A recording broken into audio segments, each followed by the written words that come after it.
Hey guys, my name is Darren and today I have a crazy story for you. This week's giveaway is for these stylish headphones. To enter, just comment and subscribe. Enjoy the video. The fourth encounter wasn't bad. The cop was polite. You see, when I got my license and started driving to work, I was taking back roads and going really slow. I was going down this country road around 5 a.m. and this road had two three-way stops on top of each other. They were at least 20 yards or less from each other. Also, the speed limit was 20 on that road. I would do 15 on that road. Slowly crawl up to the stop sign, stop completely for only a second, and slowly roll on by. An actual nice cop that was hiding in the bushes with his motorcycle pulled me over. He explained that everyone must stop completely at a stop sign.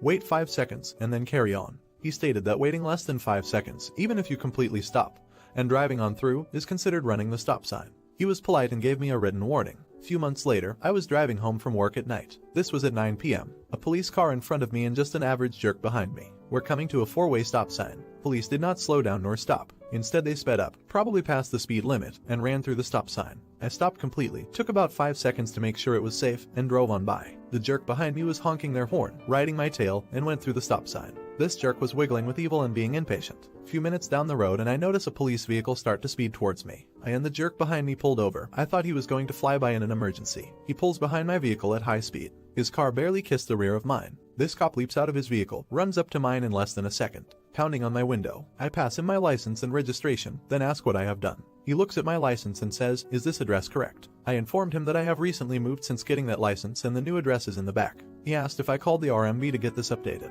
I replied that the RMV told me to place a sticker on the back with the new address because they do not update licenses. He first accused me of lying and then stated that as soon as someone moves to a new location, they must get a new license with that address. By the way, this cop was young, like early 20s, and had a very rude, unprofessional attitude. He went back to his vehicle and brought me a ticket for $120 for running the stop sign because he saw that I received a warning a few months back from another cop. He said at high speed and in less than a minute, I can go online or RMV to pay it and mail it in with this envelope that he gave me to appeal it. Then he said that he doesn't care what I do with it. He quickly ran back to his vehicle and started driving down the road at high speed. I did not get a chance to ask any questions nor talk with him. I was going to pay it and say fine. First, all my friends and family demanded that I appeal it, since I did nothing wrong and that it was wrong of him to do. So I started the appeal process. Second, I don't think dashcam exists yet. But I started taking my small camera that could record up to an hour and setting it up in the front of my car like a dash cam. Except, I would keep it hidden so people couldn't see it. 2 months later I got the court date. When it was the final day for court, I went in with a suit and tie. My goal was to plead not guilty, tell my story, and hope for the best. Well, the cop did not show. The court called the cop's police station and the chief answered. Supposedly, the cop was dead. Not sure of the story, but rumors stated that the cop was killed by someone he was after. Some criminal or something was lucky enough to take him out. Without the cop, the judge heard my case and appealed the ticket. I am the type that will feel bad and sad when someone dies. But I was wiggling out of joy thinking how lucky this was. Hey guys, let me know in the comments what you're thinking about this story. Lazy teacher equals LT. My boyfriend equals BF. Fellow classmate equals FCM. In our sophomore year of high school, me and my BF had history classes but right across from each other. My teacher was pretty chill and I was okay in that class. I'm bad at history. However, my BF's teacher was the opposite. He would always tell me that she was lazy, useless, unprofessional, and that she basically didn't care that she was a teacher, and that the only time she cared about her job and talking to students was to either dress code them for the dumbest details or to just belittle them in front of their face. My BF is really good at history and it was a surprise that he was always failing her class. He told me that every time someone needed help or asked about their grades, she would ignore them or tell them solve it on your own. This went on for the entire year. My BF and many other students had to stay after school to attempt to get their grades up and even went to South school. Many parents and students complained and reported her to the administration, but our school is the type of school to handle it not too well. Every time someone would report her, they would basically just say go fuck yourself and handle that on your own. Naturally, many people would give up and just deal with crappy grades. Many kids would try to switch out of her class, but the school's counselors would either help or shove the students off and make them keep the class. My BF and everyone that had her class absolutely despised her and hated her with good reasons. It was even to a point that I even hated her because she would treat every student she came across like that. Well, one day my BF was stressed and mad because of a conversation he had with her. It went something like this. BF, why am I failing this class? LT, because I don't care about my job. BF, well, me and other kids need to pass this class for our credit. LT, that's not my problem. FCM, but that's not fair. This is our grades and credits on the line. LT, life's not fair, kid. FCM, why are you even a teacher if you don't care? LT, cause it pays and it's easy to not do crap. After that the teacher walks off. My BF and FCM are just pissed and confused and they just talk about her and try to help each other with their grades. Students have had similar conversations like this with her. Well, fast forward to the end of the year. The month before we left, a parent demanded an investigation into this teacher by the school administration or else she would pull her kid out of that school.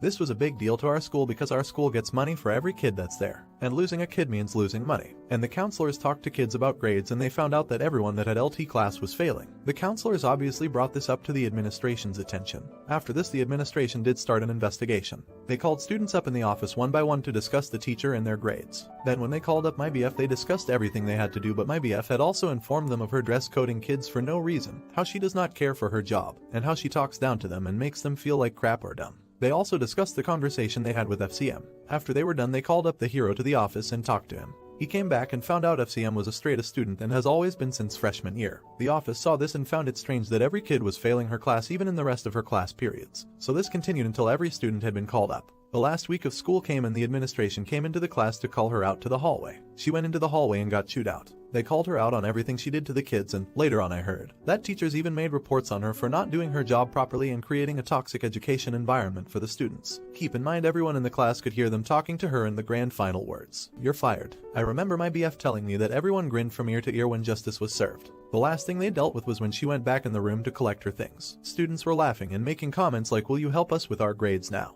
Where are you going? Did you learn your lesson?" I think she cares about her job now. What job? It was, I guess, cruel, but I say it was well deserved. Hey guys, if you're enjoying the video, don't forget to drop a like. So I was raised in a fundamental Muslim household, Salafi Islam, my entire life, and it wasn't until my early 20s that I was able to escape the clutches of that religion. My upbringing was quite restrictive. I was forced to wear hijab at the age of 8. Really, I was manipulated into asking for it, and that was held against me for over a decade. I was also forced to attend Duxi, which is essential sun religious classes where you forced to memorize the Quran in Arabic, not my native tongue BTW, and if you faltered or made too many mistakes you would be beaten by a stick. You'd also be hit if you giggled or laughed in class, so basically I was beaten all the time, and if I told my mom, she would inevitably take the side of the teacher and beat me herself at the end of it.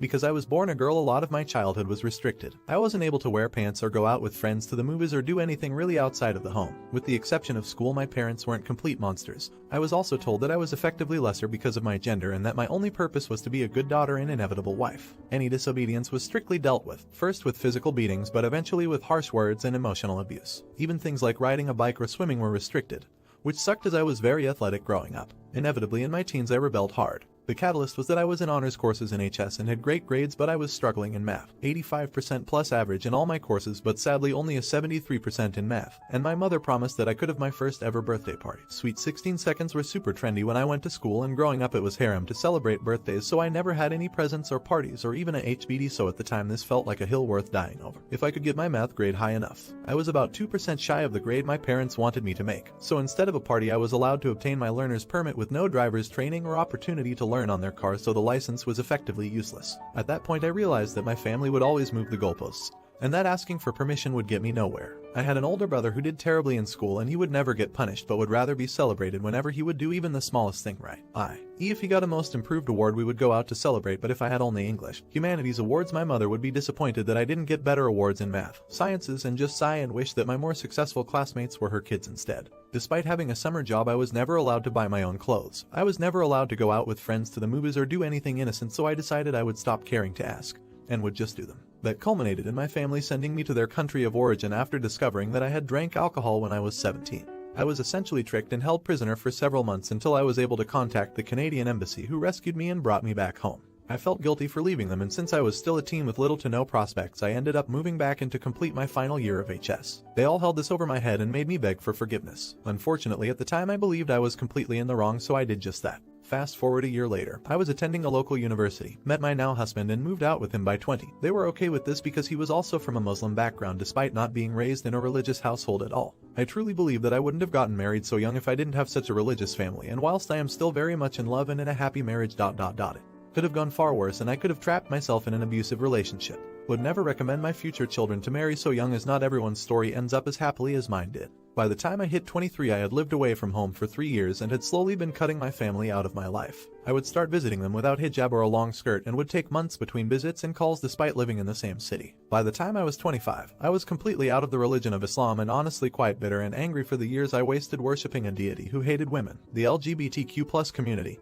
and basically anyone who wasn't a true Muslim. So I refused to keep in contact with my family, even going as far as to move, but did not change my number. I felt bad for cutting off all members of my family as I was honestly not strong enough for the confrontations and the manipulations and figured that a full cutoff was best. Sadly, this meant my own siblings were cut off as well. I attempted at 27 to get back in touch with my older brother, but he was angry and felt that I abandoned him, so he had some really cruel words to say, so I decided to stop trying. Another year or so has gone by and I messed up by picking up the phone the other day after several missed calls from a new number. I have a rule to always pick up if the same number calls back more than once in the event that someone I know or care about might be in trouble. It was one of my uncles who wanted to reopen our relationship. This uncle was one that was a bit of a kindred spirit and felt more human in a sense.